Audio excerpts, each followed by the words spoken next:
Friends, welcome to Raji kitchen. இன்றைக்கி நான் Gopi Manchurian recipe தான் பண்ண போகிறேன். இது ரெஸ்டாரண்ட்டில் எப்படி பண்ணுறாங்களோ அதே மாதிரி நான் உங்களை செஞ்சு காமிக்க போகிறேன். நீங்களும் இதை வீட்டில் ட்ரை பண்ணி பாருங்கள். இது ஃப்ரைட் ரைஸ் சப்பாத்திக்கு ரொம்ப சூப்பராக இருக்கும் சைட் டிஷ்ஷாக. இது எப்படி செய்யலான்றதை வீடியோக்குள்ளே போகிறதுக்கு முன்னாடி நம்ம சேனலுக்கு சப்ஸ்கிரைப் பண்ணாதவங்க சப்ஸ்கிரைப் பண்ணிக்கோங்க. 1 கப் காலிஃப்ளவர் எடுத்திருக்கேன். இது 2 நிமிஷம் சுடு தண்ணியில் வச்சு நல்லா வாஷ் பண்ணி எடுத்துகிட்டு வந்திருக்கேன். இப்போ இதில் 2 டீஸ்பூன் மைதா சேர்த்துக்கலாம்.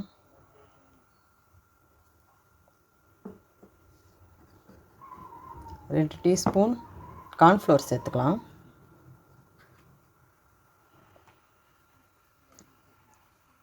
காரத்துக்காக ஒரு 1/4 டீஸ்பூன் சில்லி பவுடர் சேர்த்துக்கோங்க. கொஞ்சமாக பெப்பர் தூள், தேவையான அளவு உப்பு சேர்த்துடலாம். இப்போ இதெல்லாம் நல்லா மிக்ஸ் பண்ணிடலாம்.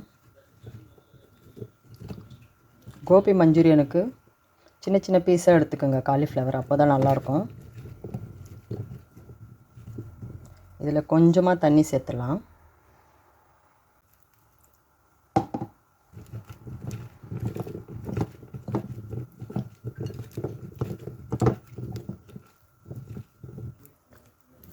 எல்லாமே நல்லா கோட்டிங் ஆகிடுச்சு. இந்த அளவுக்கு மிக்ஸ் பண்ணதும் நம்ம ஆயிலில் பொரிச்சு எடுத்துடலாம்.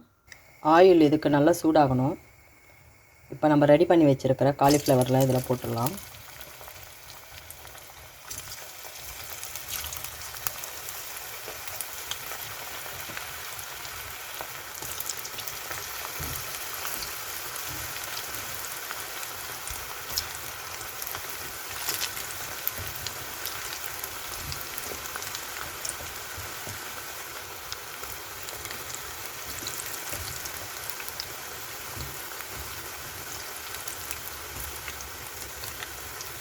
மிதமான தீயில் வச்சு பொரிச்சு எடுத்துடலாம். எல்லாமே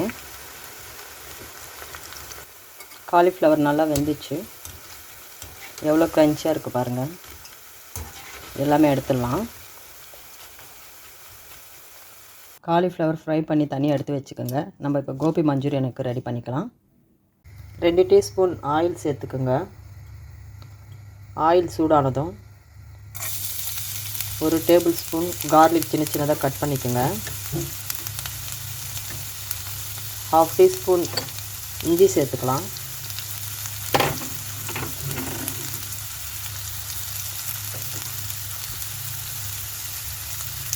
பொடிசாக கட் பண்ணி வச்சுருக்கிற பச்சை மிளகாய் சேர்த்துக்கலாம். ஒரு பச்சை மிளகாய்,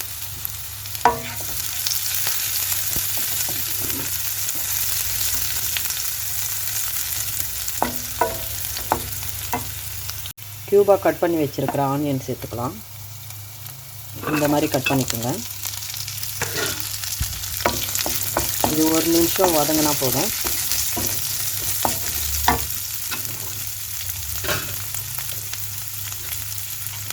பாதி கேப்சிகம் அதுவும் க்யூபாக கட் பண்ணிக்கோங்க. அதையும் சேர்த்துக்கலாம்.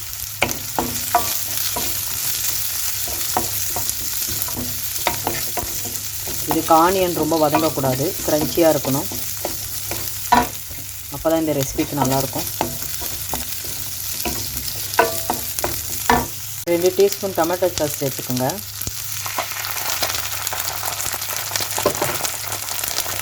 ஒன் டீஸ்பூன் சோயா சாஸ் சேர்த்துக்கோங்க.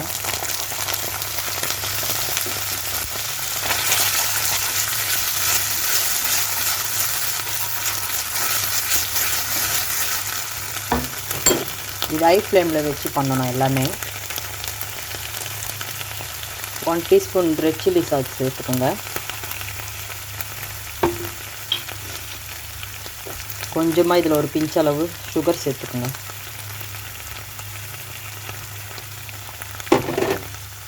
எல்லாமே நல்லா மிக்ஸ் பண்ணிக்கலாம்.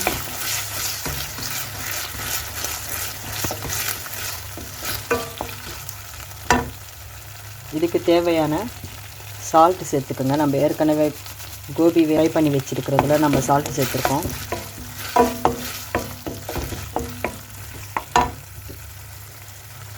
இதில் கொஞ்சமாக தண்ணி சேர்த்துக்குங்க,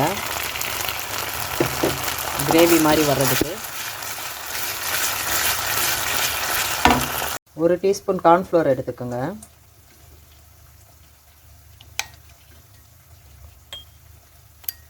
கொஞ்சமாக தண்ணி சேர்த்துக்குங்க.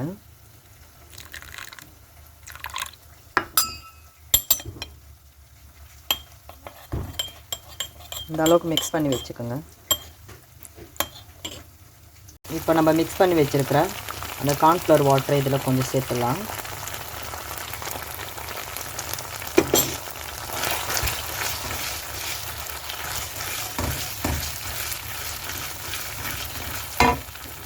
ஏற்கனவே பொரித்து வச்சுருக்கிற கோபி மஞ்சூரியன் இதில் சேர்த்துக்கலாம்.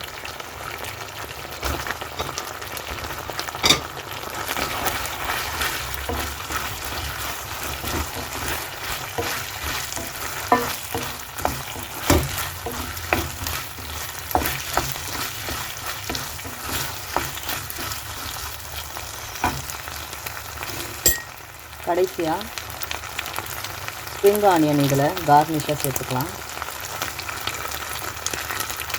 ஸ்டவ் ஆஃப் பண்ணிக்கோங்க.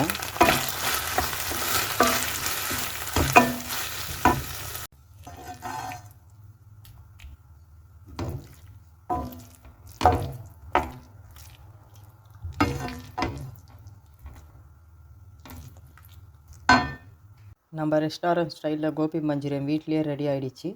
நீங்களும் வீட்டில் ட்ரை பண்ணி பாருங்கள். உங்களுக்கு பிடிச்சிருந்த எனக்கு கமெண்ட்ஸ் அனுப்புங்க. என் வீடியோ உங்களுக்கு பிடிச்சிருந்தால் லைக் பண்ணுங்கள், ஷேர் பண்ணுங்கள், சப்ஸ்கிரைப் பண்ணுங்கள். தேங்க்யூ.